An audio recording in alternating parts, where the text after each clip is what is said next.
ሰዎችዬ ሰላም ሰላም፣ እንደምናችሁ ደህና ናችሁ ወይ?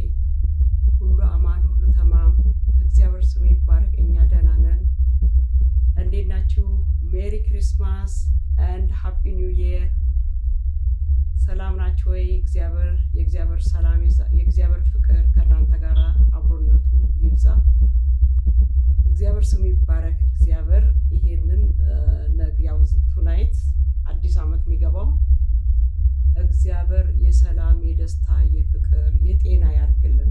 አራውንድ ዘ ወርልድ ኦል ላንድ ሀገር ለኢትዮጵያ ለካናዳ ሳይሆን እግዚአብሔር በዓለም ዙሪያ ያሉትን ህዝቦቹን ጥበቃው አይለይ እና እግዚአብሔር የሰላም የደስታ የፍቅር ትዳር ላጡትም ትዳር፣ ልጅ ላጡትም ልጅ፣ ጤና ላጡትም ጤና፣ ሰላም ላጡትም ሰላም፣ እረፍት ላጡትም እረፍት ይስጣቸው እግዚአብሔር።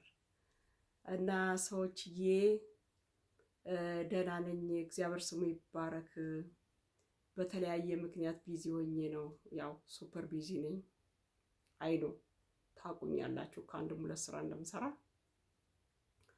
ዳትስ ዋይ አይ ዶንት ሃቭ ታይም መጥቼ በእርግጠኛ ደረጃ ሚዲያ ላይ እንደማንኛውም ሰው ቢጫወት ዝም ብሎ ጫወታ ሳይሆን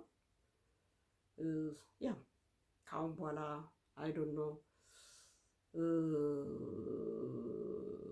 የእግዚአብሔርን ማዳኑን የእግዚአብሔርን ቸርነቱን ነው የምሰብከው እንጂ ይሄ እንደ ድሮ ብላ ብላ አራምባ ቆቦ ወደዛ ወደዚህ ያ ኖ ኖ ኖ ኖ ሲጀመር እግዚአብሔርም ለዛ አልፈጠረኝም።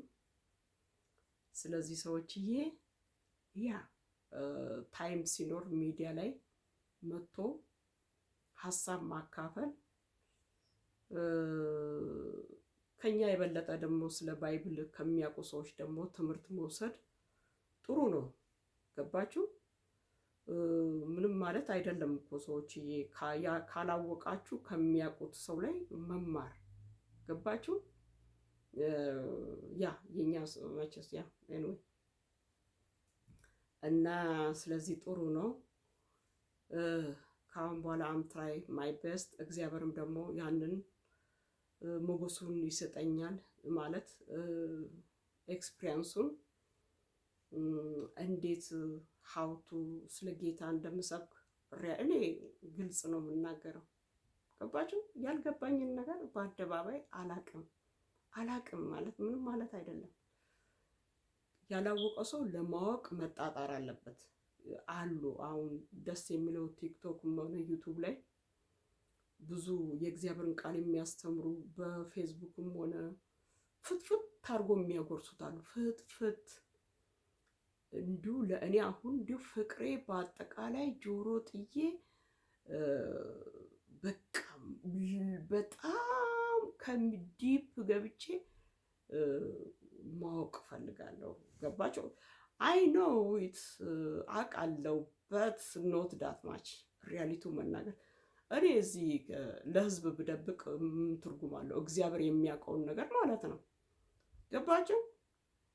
እግዚአብሔር ደግሞ ይገልጽላቸዋል። ግን ጾም ጸሎት ያስፈልጋል። ያ ፓወር እንዲሰጣችሁ ጾም ጸሎት ያስፈልጋል። ከተጋን የማናውቀው ነገር የለም። ትምህርት ቤት እንኳን ገብተን አይታችኋል። ትምህርታቸው ላይ ፎከስ የሚያደርጉ ልጆች ምን ደረጃ ላይ እንደሚደርሱ ሰክሰስፉል ነው የሚሆኑት። ገባችሁ? ያላገጡት ወርቆ ይቀራሉ። ግን ሁለንተናችሁን እዛ ላይ ከጣላችሁ ለማወቅ ደጋ ጠባ የምትጣጣሩ ከሆነ የልባችሁንም መሻት እግዚአብሔር ይመለከታል። እግዚአብሔር እናንተን ይረዳቸዋል፣ ይገለጥላቸዋል። ገባችሁ? ስለዚህ አሁን እኔ የሰራዊት ጌታ እሱ ከኔ ጋር ኤኒዌይ እሱ ኦልዌይስ ሂስ ዊት ሚ ቢያጸጋ እንትን እንዲልልኝ ፈልጋለሁ። ማለት እንዴት ነው? በቃ ተንትኖ እንዲ አደባባይ ወጥቶ ለመመስከር ወደኋላ ያለ ማለት። ገባችሁ? ጥቅሶቹን እየጠቃቀሱ እንዲ ያንን የዛ ራብና ጥም ነው ያለብኝ። እግዚአብሔር ምስክሬ ነውና ኤኒዌይ የልቤን መሻት አይቶ እግዚአብሔር ደግሞ ይረዳኛል።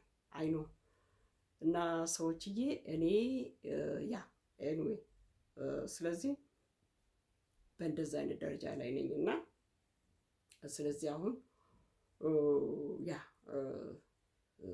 ስለዚህ እግዚአብሔር ደግሞ እኮ እንኳን እኛ ከአዳልቶች ቀርቶ ከጡት ከሚጠቡ ህጻናቶች ምስጋና ይሰማል። ፏፏቴው ለሱ ይዘምርለታል፣ ወፎቹ ለሱ ያዜሙለታል። ገባችሁ? ስለዚህ ለእግዚአብሔር ማያዜምለት ማን አለ? ገባችሁ? ስለዚህ ሰዎችዬ አሁን እኔ እንጃ። ስለዚህ በፊት ባለማዊ ያው በፊት ክርስቲያን ነበርኩ። አም ቦርን አጌን ክርስቲያን በት ያው ታውቃላችሁ ቸርች ውስጥ ግጽጻ የሚባል ነገር አለ። ለፍሬሽ ክርስቲያንን ሰባብሮ መጣል ጥሩ አይደለም። ትሸሻላችሁ። ገባችሁ? በቃ እና በእንደዛ አይነት መልክ ነው እንትን ያልኩት እንጂ ያ ግጽጻ ሰምታይምስ አስተያየት ያለው ግጽጻ ቢሆን ጥሩ ነው።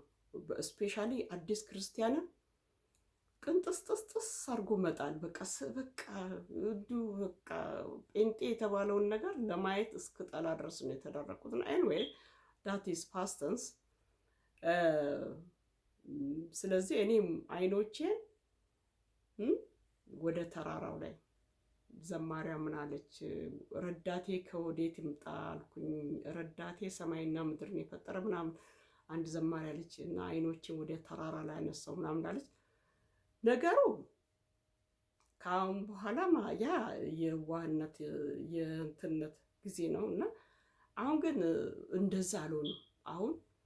አሁን ለምሳሌ አንድ ጴንጤ ክርስቲያኑና በቸርች ውስጥ 30 ዓመት ቆይታ ባል ሳታገባ 3-4 ቦይፍሬንድ እየኖራት ተመልሳ ቸርች እየሄደች የጌታን ነገር ስትናገር አፋችሁን ትከፍታላችሁ። ውይ እኔ አንቺን በሆንኩ እንዲሁ እግዚአብሔር እንዳንቺ አይነት ተሰጥኦ በሰጠኝ እላለሁ። ግን ጠለቅ ብላችሁ ስትመለከቱ ይሄ ምንድን እኔ ደግሞ የአብርሃም በግ ነኝ። ይሄ ምንድን ነው ብዬ ጓደኛዬ ነው ምናምን። ጓደኛ ማለት ምንድን እኔ ጓደኛ ማለት ጀስት እንዲሁ የኔ የእናቴ አባቴ ልጅ ሲስተርሊ ብራዘር በቃ እኔ አሁን ማንንም ሰው ሀይ እንዴት ደህና ምናምን ኦፕን ሆኜ እንደዛ አይደለም።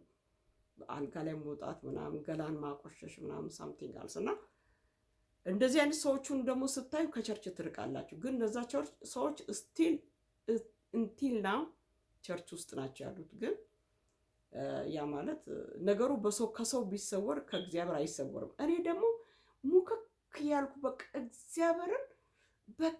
እግዚአብሔር ካልኩ ለእግዚአብሔር ማደር አለብኝ።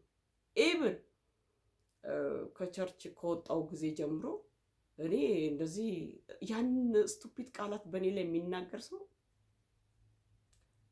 ጀስት ቋቅ አይ ዶንት ላይክ አንድ ሴት ልጅ ካላገባች ኢቭን በጴንጤ አንድ ሴት ልጅ ከተጠየቀች የለም ቢባል 3 ዓመት ነው የሚፈጀው። ያ ማለት ከሱ ጋር መጨባበጥ፣ ቤቱ ሄዶ ሻይ ቡና መጠጣት ኖ ያ ማለት በቃ ሴክስ አደረጉ ማለት ነው። አንድ ወንድ ልጅ እኮ የሚፈልገው መቅመስን ነው። ከቀመሰ እሷን ትቶ ሌላ ነው የሚፈልገው። ገባችሁ? ስለዚህ ራስን ማስረከስ ማለት ነው። እኔ ደግሞ እርካሽ መሆን አልወድም በህይወቴ ዘበን። በቃ እኔ አይዶ ነው እና እግዚአብሔር በሚወደው መንገድ ትዳር መያዝ ነው ደስ የሚለኝ። በቃ እግዚአብሔር በሚከብርበት። ገባችሁ? ኢቭን አሁን ከአንድም 2 ልጅ አለ ኤግዛምፕል እኔ ባል ባይኖረኝ ራሱ ሲንግል ማም ሆኜ በቸርች ባላገባ ከሆንኩ ኦሬዲ ቦይፍሬንዴ ነው ብዬ ሰው ሳይሰማ እሱ ቤት ሄጄ ምናምን። አንድ ሴት ልጅ ነብርና ፍየል እንዴት አንድ ቤት ይቀመጣል? ቤቱ ከሄደች እንዴት ነው ስም ይነዋት። ከዛም በኋላ ገሸሽ እሷን ትቶ እንደዚህ አይነት ስቱፒድ ነገር በጣም ነው የምጠላው። ስለዚህ ሰዎች እኔ አሁንም ቢሆን ነገም ተነጎዲያ መጥፎ ነገር ካየው ከመገጸጽ ወደኋላ አልልም። ገባችሁ? እግዚአብሔር ከተባለ እግዚአብሔር ፒሪየድ፣ ዓለማዊ ከተባለ ዓለማዊ። እኔ እግዚአብሔር ነው የምለው። በእግዚአብሔር መንገድ መጓዝ ነው ፈልገው። ከእግዚአብሔር ቤትም ወጥቼ ለትንሽ ጊዜ